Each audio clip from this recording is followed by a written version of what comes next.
firman Tuhan dalam Imamat pasal 20 ayat 1 sampai ayat 7. Beginilah firman Tuhan.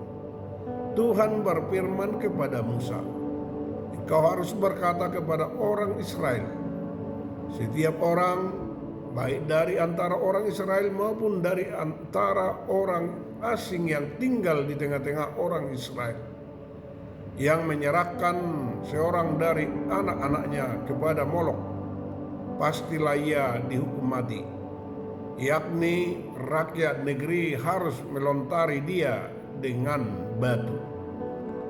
Aku sendiri akan menentang orang itu dan akan melenyapkan dia dari tengah-tengah bangsanya, karena ia menyerahkan seorang dari anak-anaknya kepada Molok dengan maksud menajiskan tempat kudusku dan melanggar kekudusan namaku yang kudus. Tetapi jikalau rakyat negeri menutupi mata terhadap orang itu ketika ia menyerahkan seorang dari anak-anaknya kepada Molok dan tidak menghukum dia mati, maka aku sendiri akan menentang orang itu serta kaumnya dan akan melenyapkan dia dari tengah-tengah bangsanya, dan semua orang yang turut berzina mengikuti dia, yakni berzina dengan menyembah Molok. Orang yang berpaling kepada arwah atau kepada roh-roh peramal, yakni yang berzina dengan bertanya kepada mereka, aku sendiri akan menentang orang itu dan melenyapkan dia dari tengah-tengah bangsanya. Maka kamu harus menguduskan dirimu dan kuduslah kamu, sebab akulah Tuhan Allahmu. Demikian firman Tuhan. Saudara-saudaraku yang kekasih dalam nama Yesus Kristus Tuhan, di tengah situasi kehidupan kita saat ini, dengan segala tuntunan tekanan dan arus dunia yang begitu cepat, ada satu hal yang sering kita lupakan, yaitu hati kita perlahan bisa menjadi tempat bagi hal-hal yang tidak seharusnya tinggal di sana.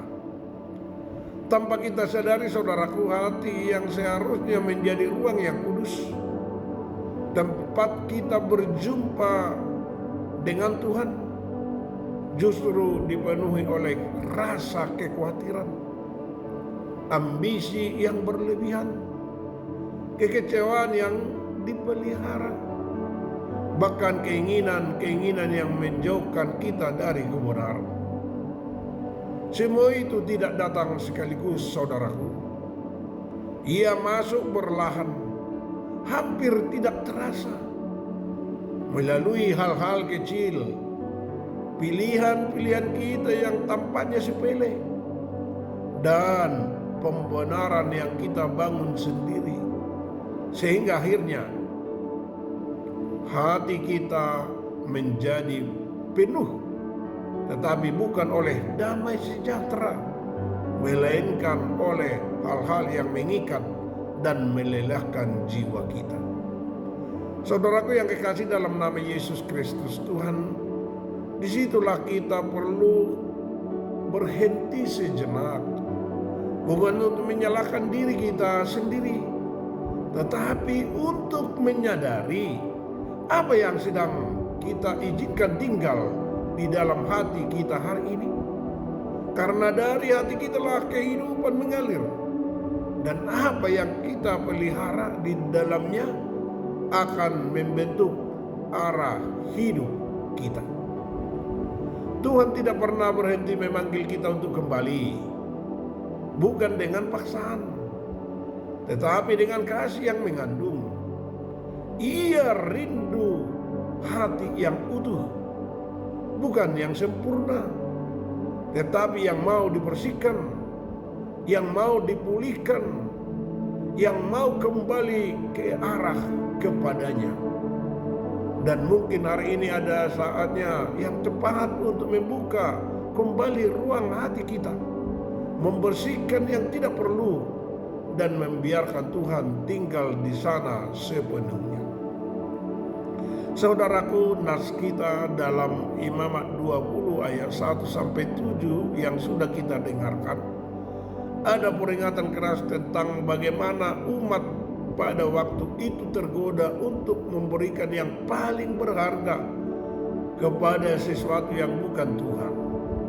Itu bukan sekedar kisah masa lalu, itu cerminan juga bagi hidup kita hari ini. Mungkin kita tidak lagi mempersembahkan anak kepada berhala seperti pada zaman itu, tetapi bukanlah sering kali kita mengorbankan waktu kita, perhatian kita, bahkan nilai hidup kita demi hal-hal yang menjauhkan hati kita dari Tuhan.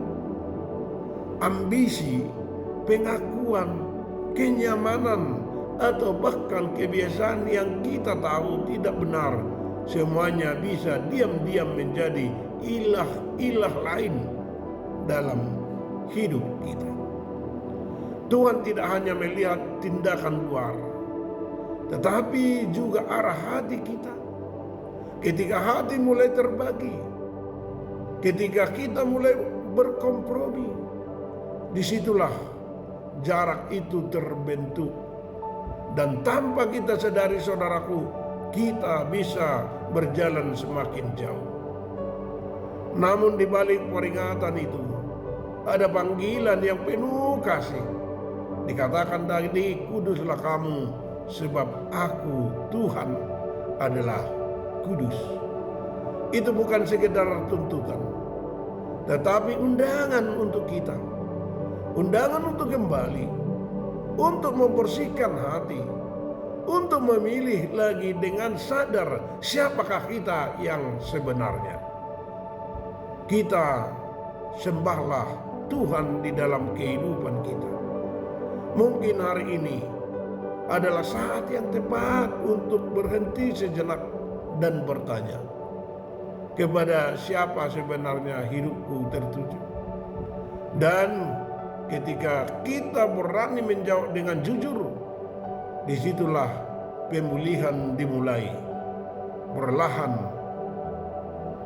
pelan, tapi pasti. Mataku, pujianku, hatiku, tubuhku, semuanya adalah tertuju kepada Tuhan. Amin.